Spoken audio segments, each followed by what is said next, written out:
everyone. How are you all? Hope you all are good. So today, students, we are going to start our second chapter of class 5th, which is Be Healthy, Be Safe. So students, आज हम लोग ये पढ़ेंगे कि हम लोगों के environment में किस तरीके की डिजीजेस होती हैं और वो कैसे आगे स्प्रेड होती हैं, है ना? उन सभी के बारे में आज हम लोग पढ़ेंगे. Let's start the chapter. So students, first of all, what they have written that a balanced diet and regular exercise help us to be healthy. Still, we may sometimes fall sick. This is caused by germs which spread through air, water, food or contact with an infected person. देखो, हम लोग starting से क्या पढ़ते आते हैं कि एक अच्छी डाइट और रेगुलर बेसिस पे क्या एक्सरसाइज करने से हम लोग कैसे रहते हैं, फिट एंड हेल्थी रहते हैं. लेकिन उसके बाद भी कभी कभी ऐसा होता है कि इन सभी चीजों के बावजूद भी हम लोग बीमार पड़ जाते हैं. तो ये जो बीमारियां होती हैं, ये डिजीजेस जो होती हैं, what are the reasons behind that? तो बच्चों, ये हमें किसी भी क्या इन्फेक्टेड पर्सन से भी हो सकती है, ठीक है, या फिर कंटामिनेटेड या पोल्यूटेड एयर, वाटर, इसके थ्रू भी हम लोगों को ये डिजीजेस मिल सकती है. होता क्या है कि ये जो पोल्यूटेड एयर, वाटर होता है, इसमें क्या होता है, जर्म्स होते हैं. और ये जर्म्स कैसे भी अगर हमारे बॉडी के अंदर एंटर कर जाते हैं, ठीक है, या किसी इन्फेक्टेड पर्सन से हमारी बॉडी में एंटर कर जाते हैं, तो हमको वो उस पर्टिकुलर बीमारी के लिए रिस्पॉन्सिबल हो जाते हैं. तो इसी तरीके से अच्छी डाइट और एक्सरसाइज करने के बावजूद भी वी कैन फॉल सिक. चलो, now next what they have written, diseases caused by germs. कि कौन कौन सी डिजीजेस हैं और कैसी डिजीजेस होती है जो जर्म्स की वजह से होती है.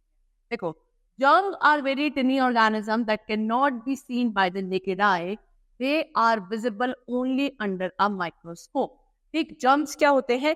germs छोटे छोटे से ऐसे organisms हैं जिनको हम अपनी naked eyes से नहीं देख सकते, ठीक है ना? तो फिर कैसे देखेंगे? We are able to see them only with the help of a microscope. ठीक है, माइक्रोस्कोप आप लोगों ने देखा है? नहीं देखा है तो आपको आगे चल के देखने को जरूर मिलेगा. एक माइक्रोस्कोप होता है, मैग्नीफाइंग ग्लास जैसा होता है. तो उसमें आप क्या कर सकते हो, किसी भी जर्म को इजीली आपको वो विजिबल होता है थ्रू अ माइक्रोस्कोप. ठीक है, तो एग्जांपल आपको दे रखे कि जैसे protozoa, bacteria, virus, fungi are some such germs. तो ये कुछ जर्म्स के आपको नाम बता रखे, जैसे कि प्रोटोजोआ, फंगी और आपका बैक्टीरिया, वायरस, ये सब क्या है आपके जर्म्स.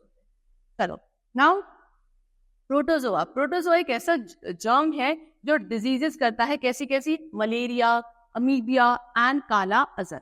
ये बीमारी है बच्चों, डिजीजेस हैं जो आपको प्रोटोजोआ के थ्रू हो सकती हैं. ठीक है ना? Next what they have shown us that bacteria. Bacteria क्या क्या कॉज करता है? Like pneumonia, typhoid, tuberculosis, cholera and diarrhoea.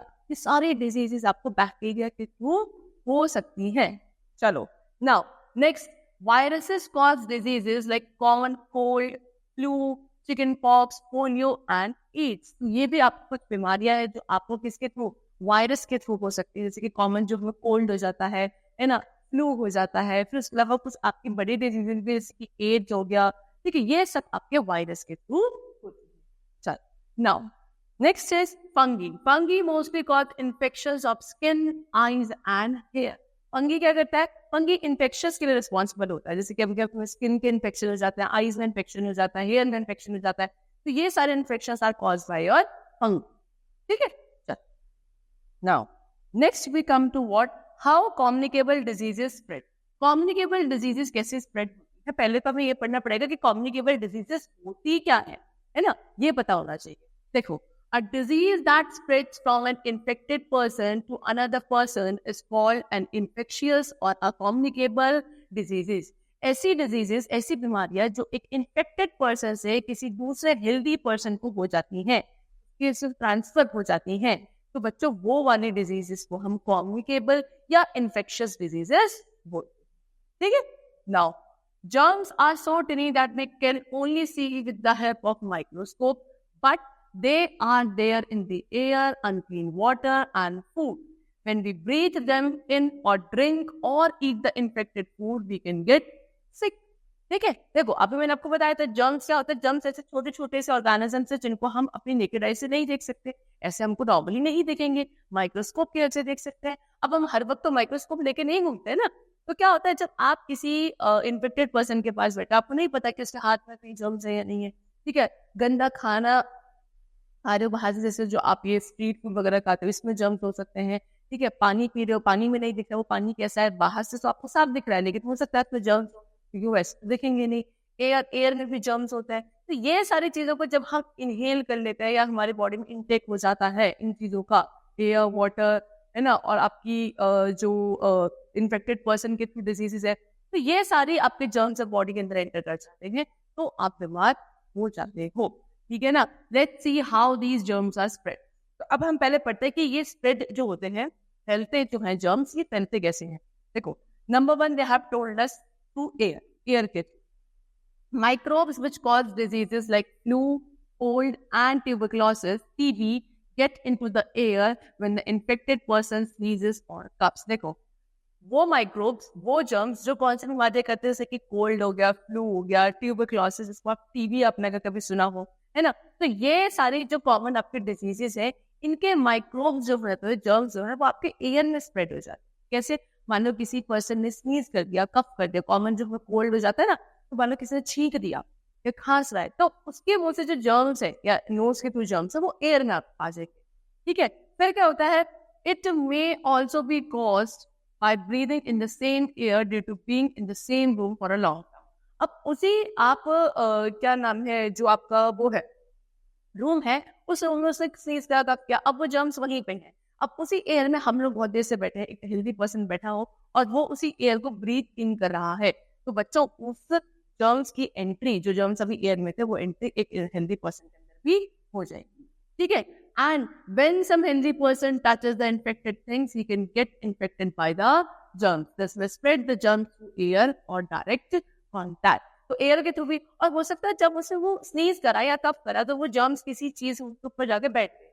अब एक हेल्दी पर्सन है उसी चीज को बेटा छू रहा है, टच कर रहा है, तो वही आपके जो जर्म्स है वो उसके अंदर एंटर कर जाएंगे, तो बच्चों का बीमार होना तो लाजमी है। तो वही चीज है कि किस तरीके से आपके अंदर जर्म्स स्प्रेड हो सकते हैं। ठीक है, या तो आप डायरेक्ट कांटेक्ट में आ रहे हो इन्फेक्टेड पर्सन के, या ऐसी चीजों को छू रहे हो जो अभी आपकी जर्म्स के कांटेक्ट में आई हुई है, या फिर आप ऐसी एयर को ब्रीथ इन कर रहे हो जर्म्स।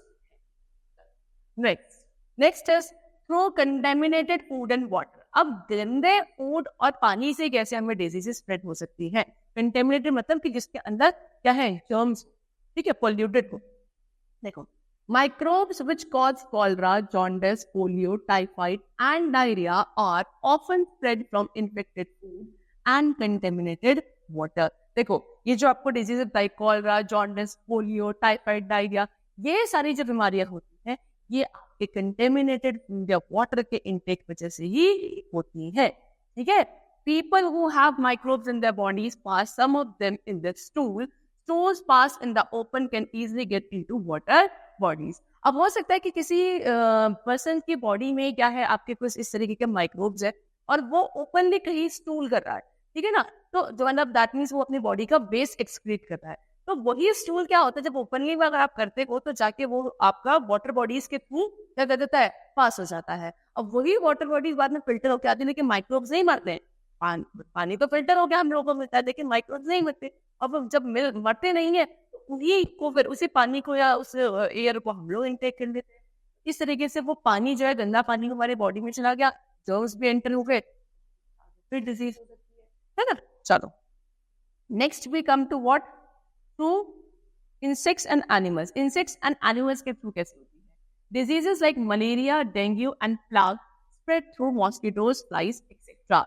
ठीक है ना, आपके ये मॉस्किटोज, मच्छर, फ्लाइज वगैरह के थ्रू भी बहुत सारी डिजीजेस होती हैं, जैसे कि आपका डेंगू, मलेरिया, सुना है आपने, मच्छर काट लेते हैं जब, तो वो भी आपने कुछ ऐसे अलग ऐसे मॉस्किटोज होते हैं जिनके थ्रू ये डिजीजेस होती है।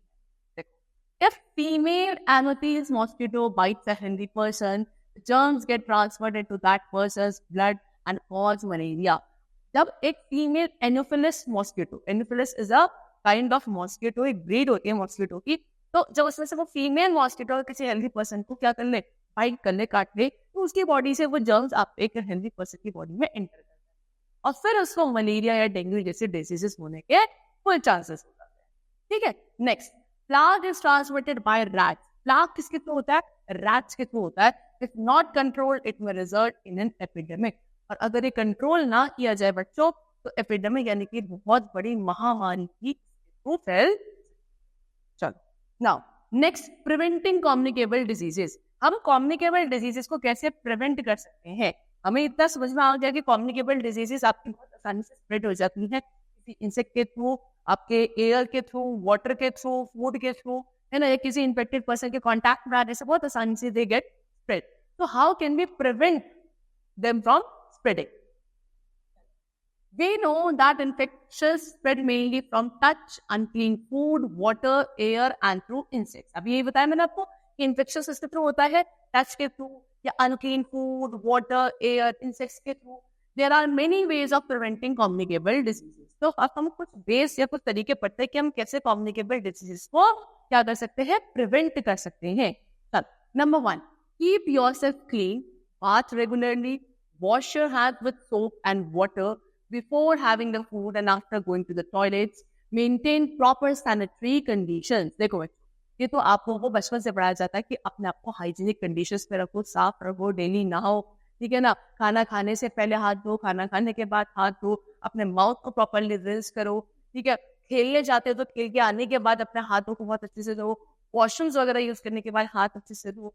तो कुल मिला के अपने आप को जितना हो सके कैसे रखो? नीट एंड क्लीन रखो, हाइजीनिक कंडीशंस में रहो। Next, keep your surroundings clean, throw garbage into a well covered dustbin.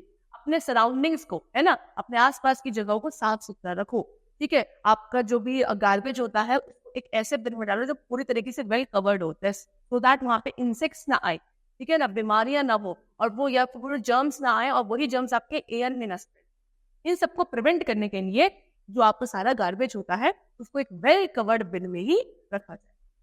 आगे, drink clean boiled filtered water because water can be made safe for drinking by these method. कैसा पानी पीना चाहिए? Clean boiled and filtered water, ठीक है ना। तो पानी किस तरीके से सेव किया जा सकता है? अगर पानी के अंदर जर्म्स होंगे तो सब बॉइल कर लो, फिल्टर कर लो, इस तरीके। Next, wash your vegetables and fruits well before you cook और ईट देम। जो भी फ्रूट्स या वेजिटेबल्स आप लोग लाते हो उनको प्रॉपरली वॉश करो खाने से पहले, उसको खाने से पहले, वेजिटेबल्स को पकाने से पहले। Next, food must be covered to prevent flies sitting on it. Milk is heated or pasteurized to prevent harmful bacteria from growing in it. जो आपका खाना है, खाने को हमेशा कवर्ड रखो सो दैट इसके ऊपर क्या ना आए, इंसेक्ट्स, फ्लाइज वगैरह ना आ जाए, मॉस्किटोज वगैरह ना चले जाए। प्लस आपका जो मिल्क होता है बच्चों उसको भी पेस्टराइज करा जाता है, this a method so that उसके अंदर जो जर्म्स वगैरह है वो आपके खत्म हो जाए। नेक्स्ट, बैक्टीरिया ना बने। आगे क्या लिखा है? To prevent certain diseases, ask your parents to take you for vaccination at regular intervals. अभी कुछ ऐसी भी डिजीजेस होती है जिसमें हम वैक्सीनेशन ले सकते हैं, है ना, तो अपने पेरेंट्स को, हम लोगों को रेगुलर बेसिस पे जाकर उसका वैक्सीनेशन दिलवाना चाहिए, है ना, दैट हम उन डिजीजेस को प्रिवेंट कर सकें। When we get vaccinated or injected by special vaccines, our body builds up its own immunity. ठीक है ना, जब आप किसी भी पर्टिकुलर डिजीज के लिए वैक्सीन ले लेते हैं, इंजेक्शंस ले लेते हैं, तो आपकी बॉडी इम्यून हो जाती है। यानी कि अगर आप उसका बैक्टीरिया, वायरस, फंगी कुछ भी आपकी बॉडी में एंटर करेगा, so you are able to fight with that particular disease. Vaccines are available for diseases like polio, cholera, typhoid, jaundice, measles, meningitis, etc. देखो, ये आपके कुछ ऐसे डिजीजेस है जिसके लिए वैक्सीन अवेलेबल होती है, यानी कि पोलियो हो गया, कॉलरा, टाइफाइड हो गया, जॉन्डिस, मीजल्स हो गया एंड मेनिंजाइटिस हो गया। ये आपकी ऐसी कुछ बीमारियां हैं जिसके लिए आपकी वो वैक्सीन अवेलेबल होती है। Now get enough rest and sleep well. आराम से आप लोग ज्यादा ये नहीं भाग दौड़ी में वो काम कर रहे दिन रात, सोना भी चाहिए, प्रॉपर स्लीप मिलना जरूरी है, रेस्ट मिलना जरूरी है। It is good for you, ये हमारे लिए अच्छा होता है। A healthy diet, regular exercise, proper sleep and clean surroundings can save us from getting sick with either deficiency or communicable diseases. तो एक अच्छी डाइट लेंगे, रेगुलर बेसिस पे एक्सरसाइज करेंगे, रेस्ट मिलेगा प्रॉपर बॉडी को, स्लीप करोगे, तो बच्चों आप अपने आप ही बहुत सारी डिजीजेस से क्या रहोगे, बचे रहोगे, आपके अंदर उनके बैक्टीरिया या जर्म्स नहीं एंटर। ओके, चल, so that's all for the chapter. The chapter is completed over here. Hope you all understood and liked it. Thank you, everyone.